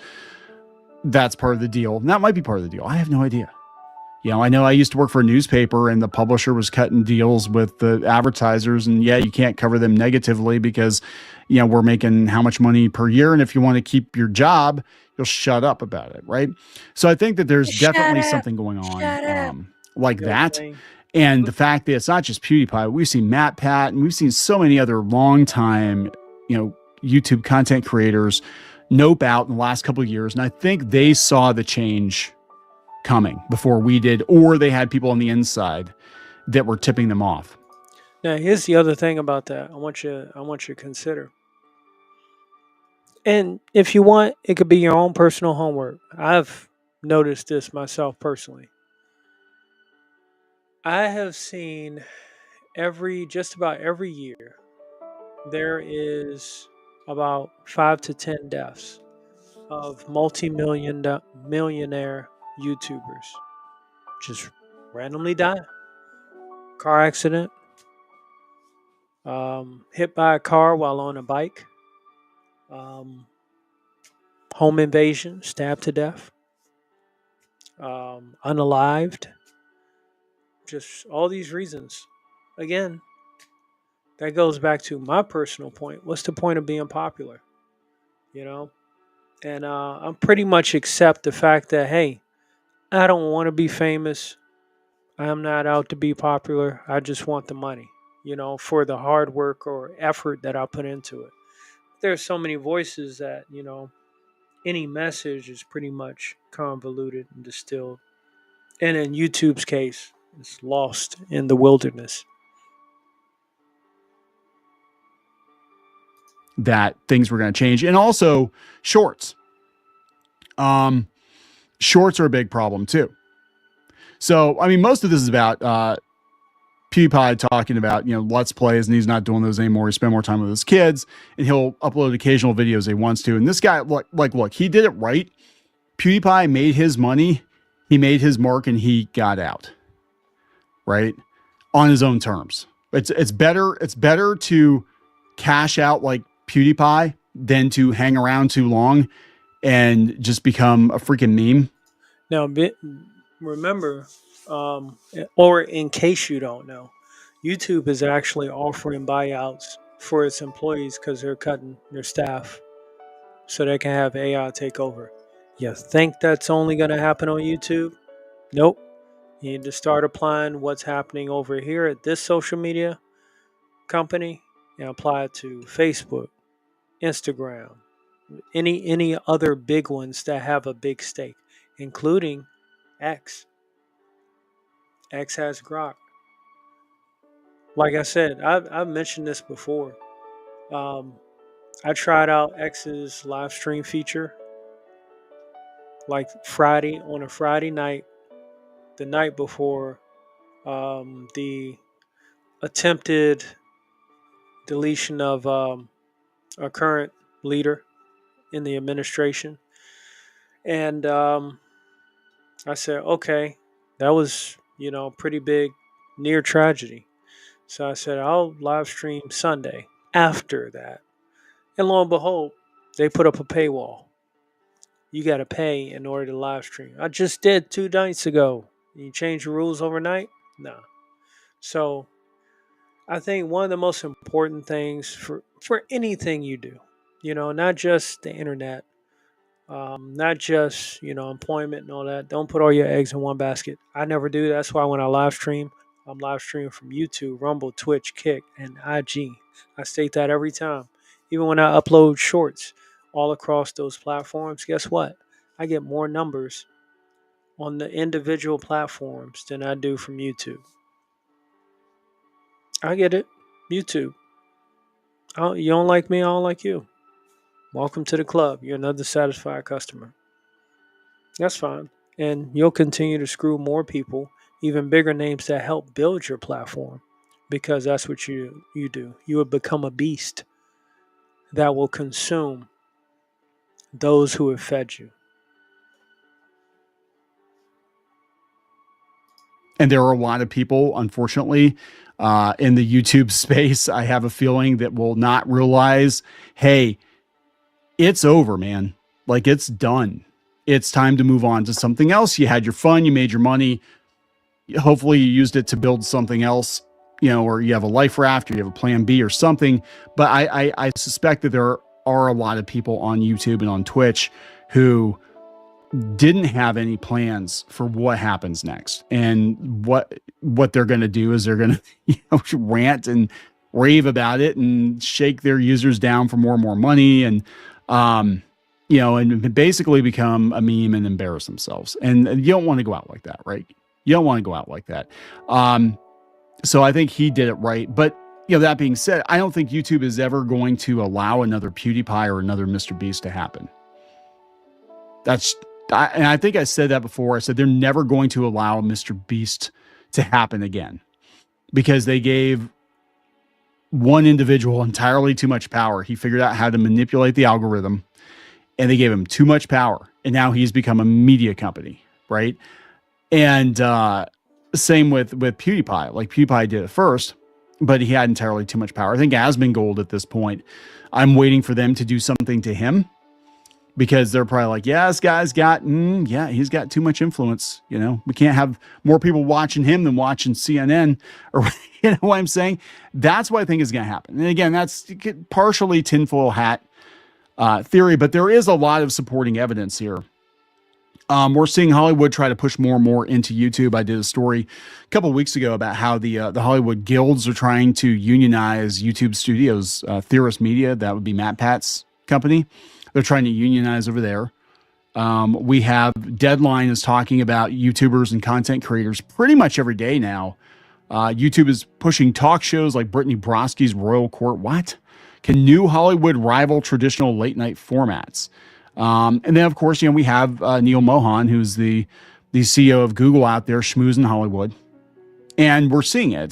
They're not just saying it. They're not just saying they want to do it. They're showing you that they are doing it. YouTube is also a cable provider now, basically. And they just had a... All right, so the point of this, me sharing this, is that things are about to change all across the landscape. You have 5 years, now you got 4. I just mentioned to you earlier, Agenda 2030, dealing with sustainable development. That's something you can look up. I mentioned to you Klaus Schwab with a K. He's something you can look up. You can watch his interviews and hear some of the crazy things he stated.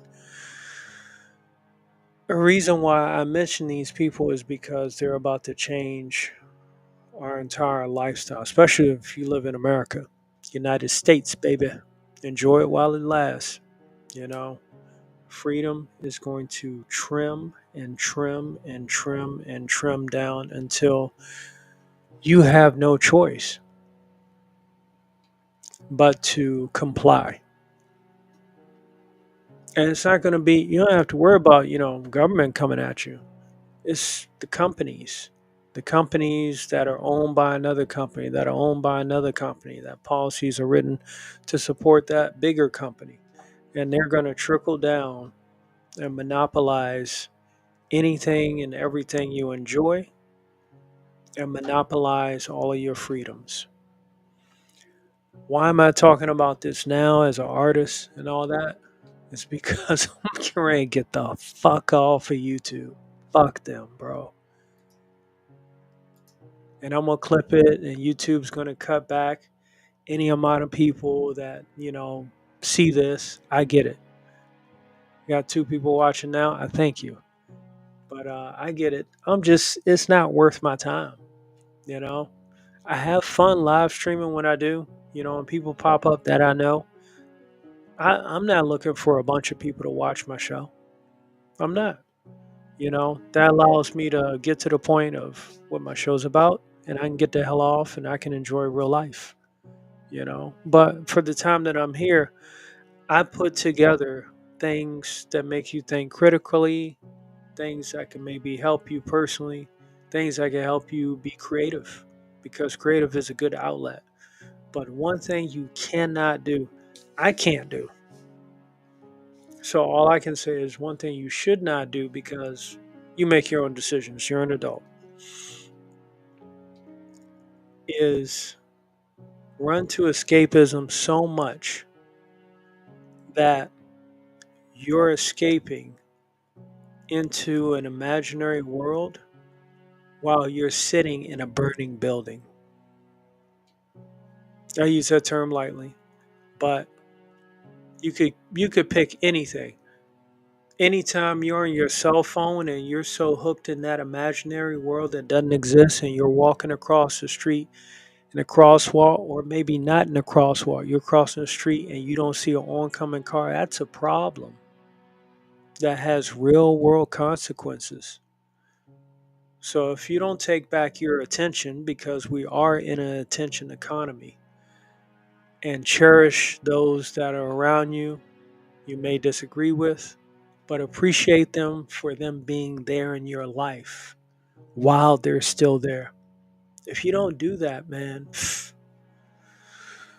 shoot, forget the matrix. You'll be in a matrix within a matrix within a matrix, if at all, if you can afford it. And if it's for you, it may just be for the elites, like Klaus Schwab I just told you about. And there are many, many others, because it's no one person. Teams, even worse. All right, so we covered that. And I'm going to show you at a quick glance what progress I made with this guy while all this has been going on. Building this villain up.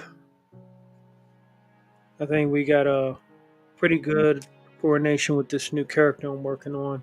I may give him some attire, some different attire, ceremonial stuff. But that's what I got so far. And like I said, I came up with him, you know, just he entered my mind, the concept, as I was getting ready for the show. I had no idea what I was going to draw today. Half the stuff I can't really show because it's in the works and going towards, a comic and all that kind of stuff. So couldn't show it all to you. So yeah. Oh, I guess the last portion, which I'll keep it short. The last portion of this, because I mentioned the Great Reset. So it's gotten to the point where AI, you don't even have to choose to use AI. It's integrated into your devices, not by your choice. Well, actually, it is by your choice. Terms of service, right? TOS.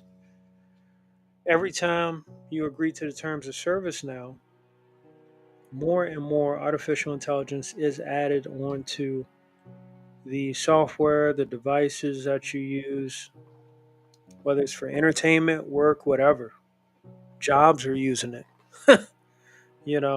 Now jobs are looking at it for surveillance, security, all that kind of stuff, because it handles data, it processes data way faster than us humans can, because that's what we're doing. We keep improving it. It's like just like keep improving a nuclear bomb, right? So with what YouTube is doing, that correlates with the fact that the AI is involved in it. And if you want to be a YouTuber, hey, you're going to have an AI handler from that corporation, because they're going to give you software to use that's going to be heavily curated and monitored. That's why, like, most of YouTube's already ran by AI. And what does it do? Blocks my shit all the damn time. Have people can see any long form videos, and since they want to go to shorts, even in the shorts, I can say about 2 or 3 words in a short, and it'll be like no views. But then I can talk about some video games or a movie, and then 600 views, 1.4K views. I could joke about Samuel Jackson, 2.5K views or whatever. As long as it's bullshit. If I talk about bullshit, it gets views. If I talk about something honest like this, watch. Watch. Half the shorts I put up, next to nothing. But other platforms will get it. Heck, TikTok, based on some of the things I've talked about today, when I put the shorts out, TikTok may actually take some of my videos down, my shorts. Do I care? No. I'm not getting paid. So I don't care. I'd rather put that out there, or attempt to, than save face and try to hide. Be like, I want you guys to like me. I'm not going to say anything too scary. No. I got this life. I had a relative that didn't get to finish hers. So I'm going to maximize my life to mean something before I go out of it. And I want to live my life to the fullest. Let's make that clear. Because I love art, I love drawing, I love creating stuff, I love engaging with people, I love sharing things that can help somebody in their life.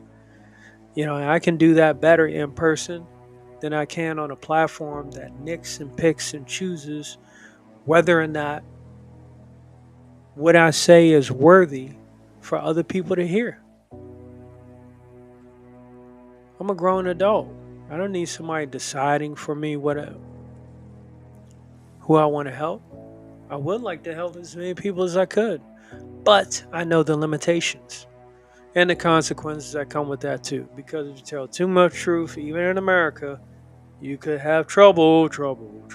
Just ask Bernie Mac. So, the devices, if you got a smartphone, I'll give you an example.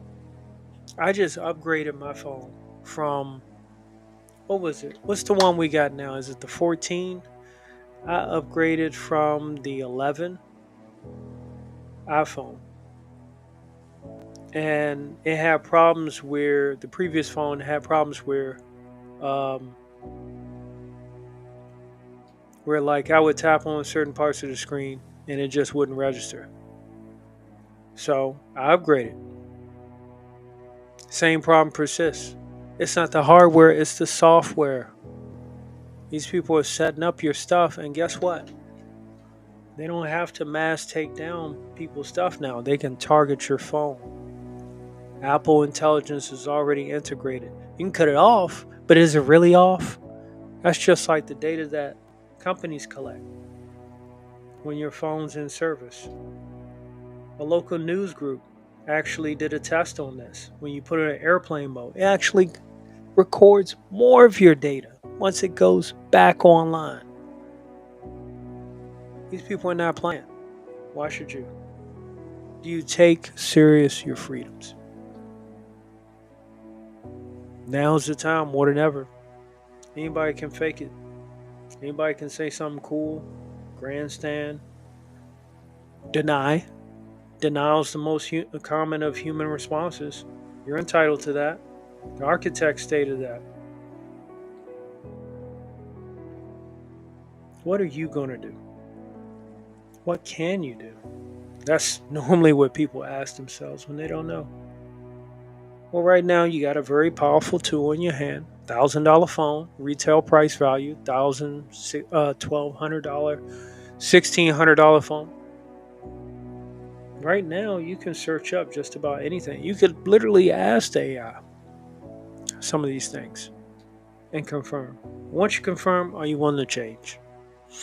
Are you willing to change, or do you feel safe just repeating this loop until you find yourself in a prison that you cannot smell or taste or touch? Sounds like a cool movie quote, but give it 4 years. This is probably gonna be the last time I ever talk about this again. So do with it what you will on this platform. I mean, since I'm getting away from YouTube, who knows? I might share more on Rumble. Who knows? You know? But as far as YouTube, I'm pretty much tapped out. I don't think it's worth me fighting the algorithm, you know?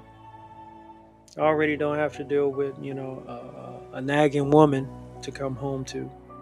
So why would I deal with a nagging algorithm that keeps what I'm saying in a closet, you know?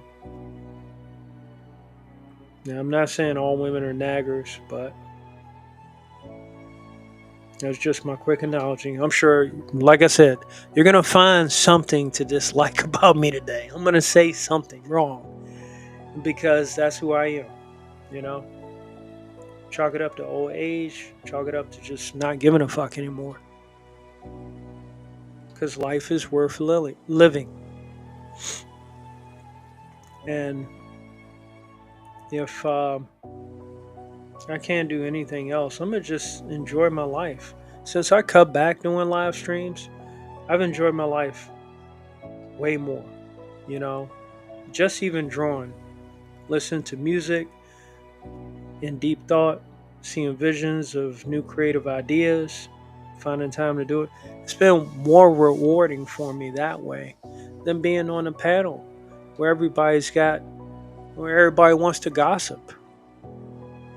It's not my cup of tea, but I'll converse with people if I have something worth saying. I don't always have stuff worth saying. I'd rather think and listen than talk. You learn a lot more that way.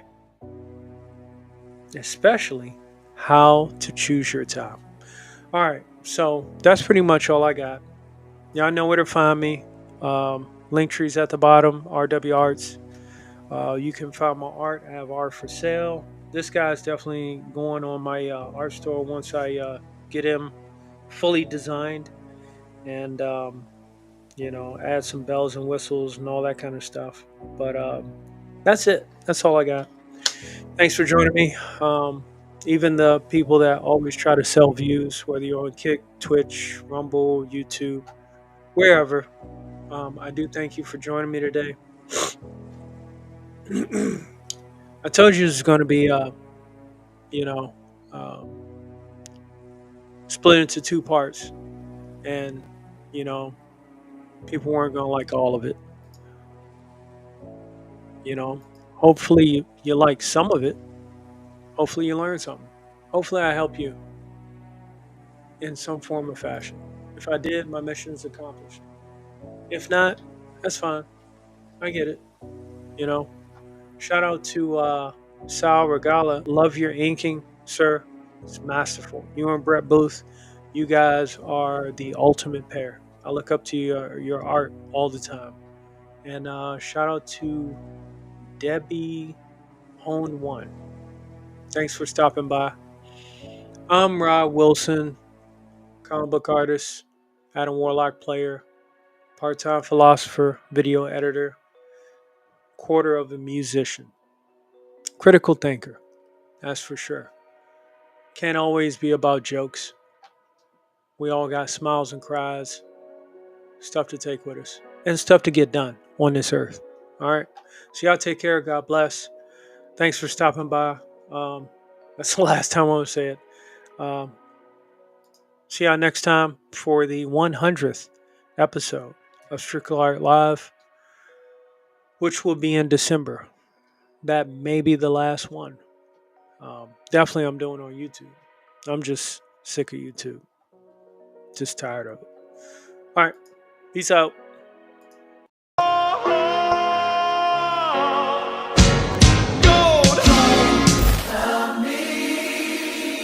It is my destiny to lead you to victory. Always believe in your soul. Love me. Even my cosmic might may not be enough to save this universe. You've got the power to know. Love me. A shame that these beings have not yet evolved beyond such petty squabbles. You're indestructible. Always believe it. Love me. Oh, baby. Love me. Love me. Love me. Love me. Love me. Yeah, yeah, yeah, yeah, yeah. Oh, yeah. To the one and only Claude, you have been Born again!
friends and flip